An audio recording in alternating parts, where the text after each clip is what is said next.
Welcome to the newest episode of Beatin' and Bangin'. I'm your host, Kyle Dalton.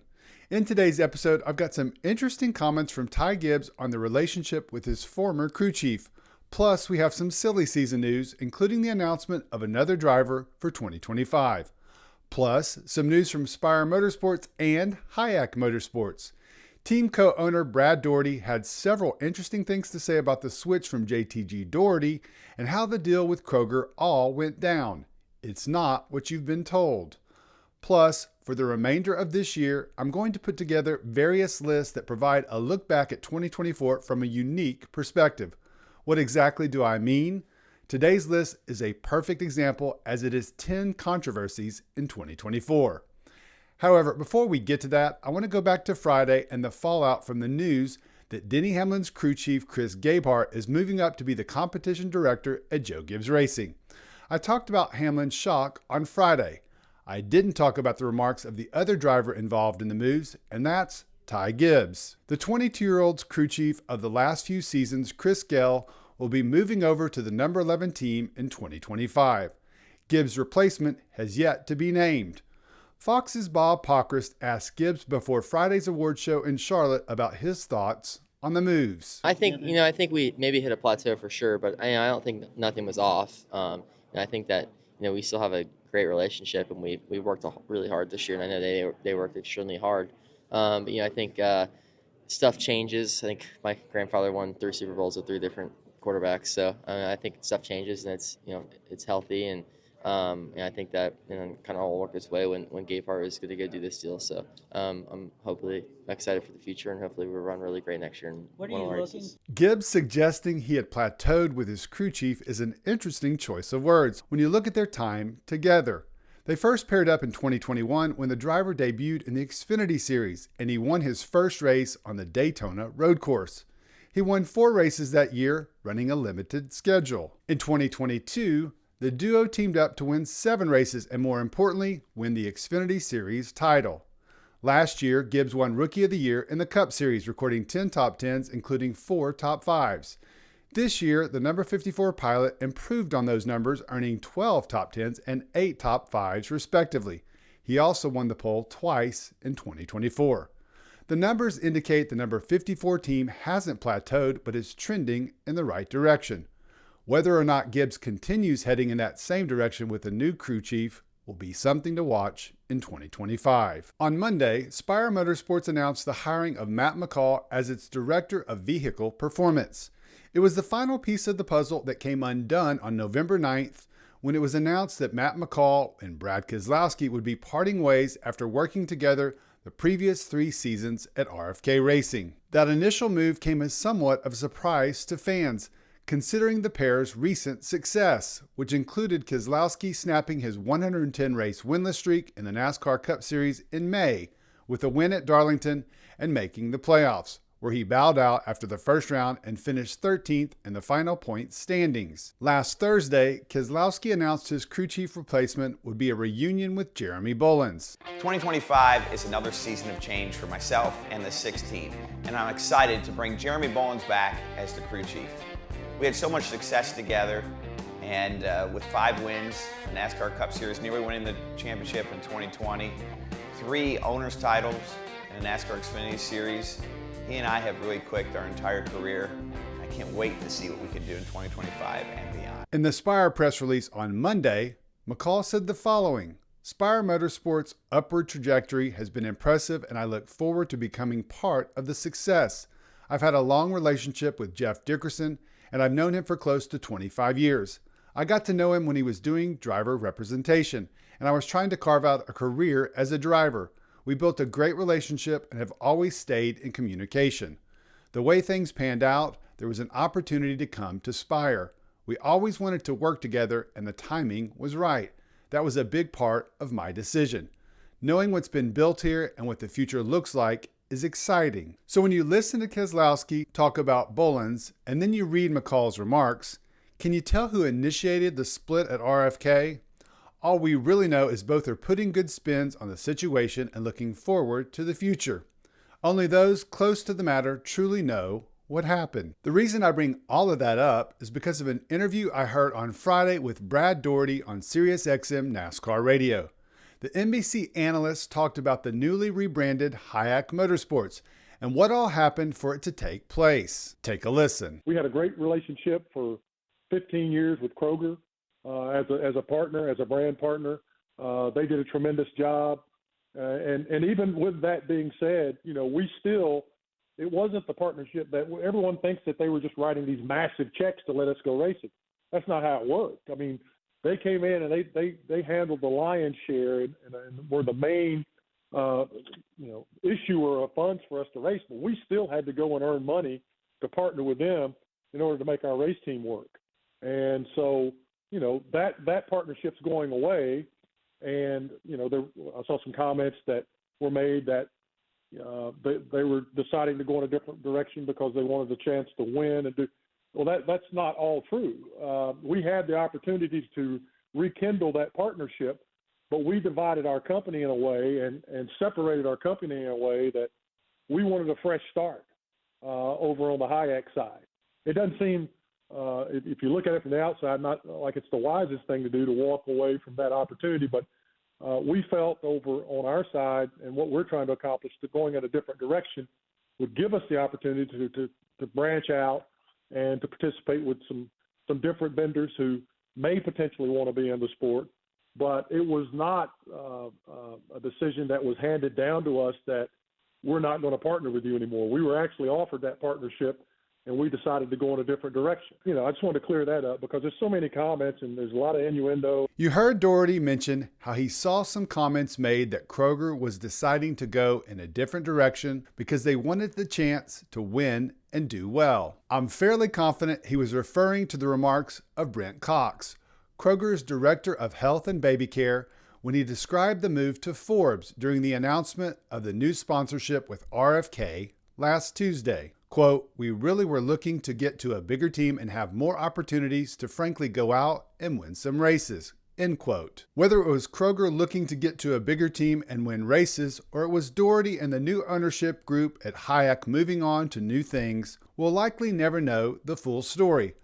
What I do know is the old saying of there are always two sides to every story rings true here, just as it does in the Keselowski-McCall situation. Moving on to our next news item, and it's about someone who I've interviewed a couple times on the channel this year, and that's Toni Breidinger. She announced today that she is signing on for a full-time Truck Series ride in 2025 with Tricon Garage. I know when I talked to her in July at Daytona, she hinted at the move. So I'm really happy to see it finally come to fruition and look forward to seeing how she does next season in the number 5 truck. And now it's time to move on to our last item of the day, and it's our first 10 list of the year. You guys know I've talked a lot about controversies this season. In fact, when I look back on the 2024 campaign, I think it could be remembered as the year of controversy. So here goes my first list, and remember, these are in chronological order. Number 1 on our list has to be the Daytona 500 because that was the first race of the season and unsurprisingly the scene of our first controversy. Not sure if you remember it, but there was confusion at the end of the race on who was the winner between William Byron and his Hendrick Motorsports teammate Alex Bowman when the caution came out just after the cars took the white flag. Byron asked his team over the radio because he wasn't even sure if he had won. The Fox broadcast unfortunately contributed to the confusion because it was almost a minute after the crash started before the network showed the first slow motion replay of the incident with Ross Chastain starting to go off the pavement into the grass. The video shows the yellow light coming on in the distance and the number 48 car of Bowman clearly out in front. Clint Boyer even mentioned on the broadcast how Bowman was ahead of Byron based on the video. Almost another half minute later, the broadcast showed another slow motion replay from an earlier vantage point with Chastain and Cindric sliding through the grass, but this time it showed Byron edging out Alex Bowman to the finish line. NASCAR later provided a photo that appears to have been taken from the Goodyear blimp to further clarify their decision. Eventually, Byron was declared the winner after our first controversy of the year. Honorable mention controversy for the race was the drivers running half throttle and saving fuel, which Kyle Busch a week later at Atlanta called disgraceful, pathetic, and felt bad for the fans. Moving on to number 2 on our list. Let's jump forward to a little over a month later at Bristol when we had our next controversy.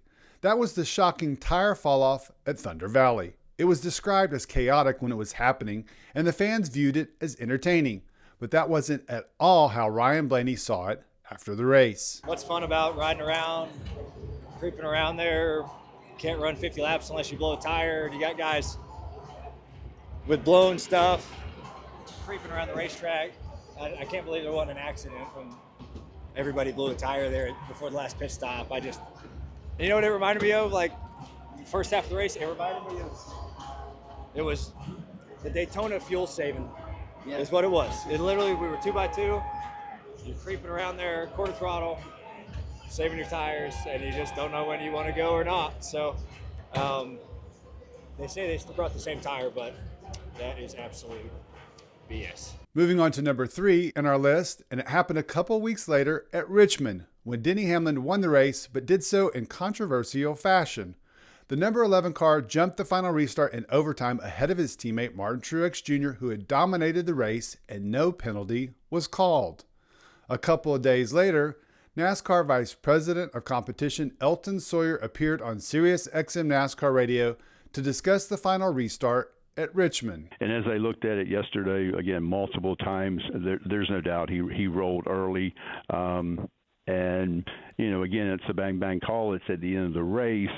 We're a live sporting event. We don't have the luxury of a timeout and go to the sideline and review it and make that call. If this happens at lap 10 or 50 or 300, the call could have been different. So I wouldn't, if I'm a competitor, I wouldn't be playing that game every week.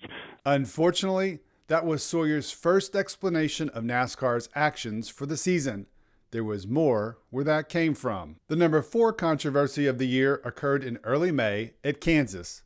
While everyone will always remember it as the closest finish in NASCAR history with Kyle Larson edging out Chris Buescher by 1/1000th of a second, it did include some controversy.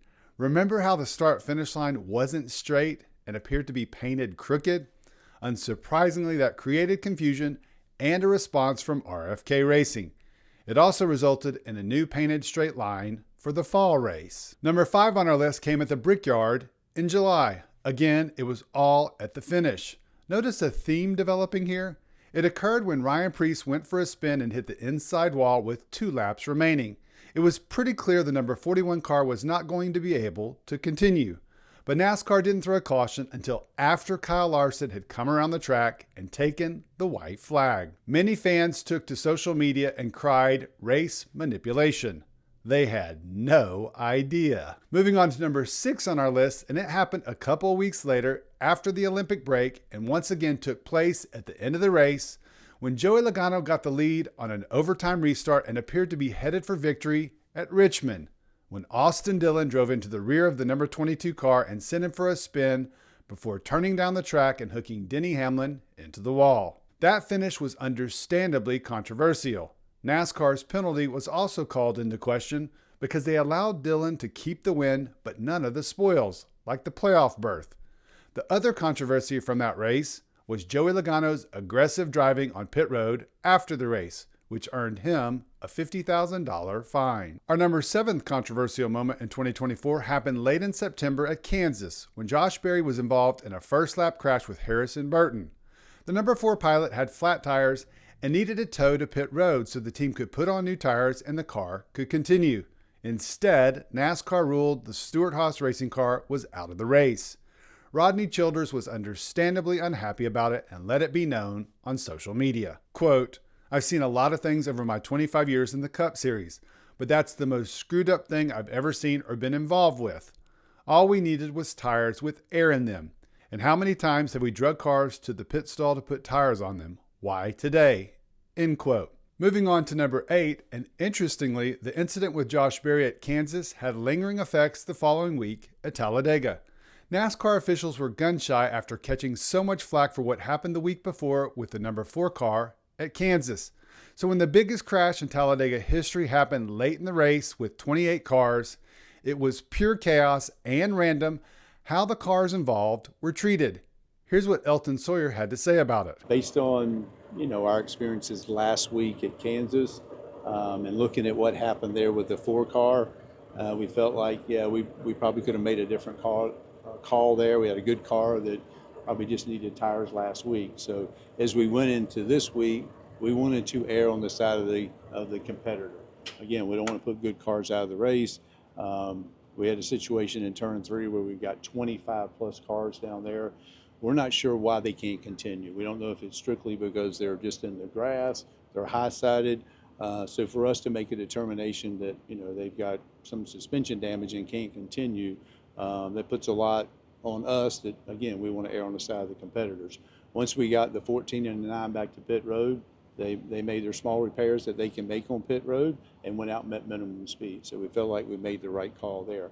I will say that as we've gone through next gen and DVP over the last 2 3/4 years now, I think the program has worked well. There's some efficiencies that has worked really well. Obviously, there's some things that we need to look at in the off season, some learnings from this car and how we can better implement the DVP policy going forward. Moving on to number 9 in our list of controversies, and it was undeniably the biggest one of the year at Martinsville, when the Chevrolets of Ross Chastain and Austin Dillon worked together to protect William Byron from losing spots and positions in the playoffs in the waning laps. Meanwhile, Bubba Wallace did something similar, albeit less obvious, slowing his car, which allowed Christopher Bell to pass him on the final lap and earn the necessary final spot to advance, or so he thought. However, Bell was penalized for wall riding similar to Ross Chastain, and William Byron advanced to the Championship 4 race. Both the numbers 1 and 3 Chevy teams and the number 23 all received penalties for their race manipulation actions.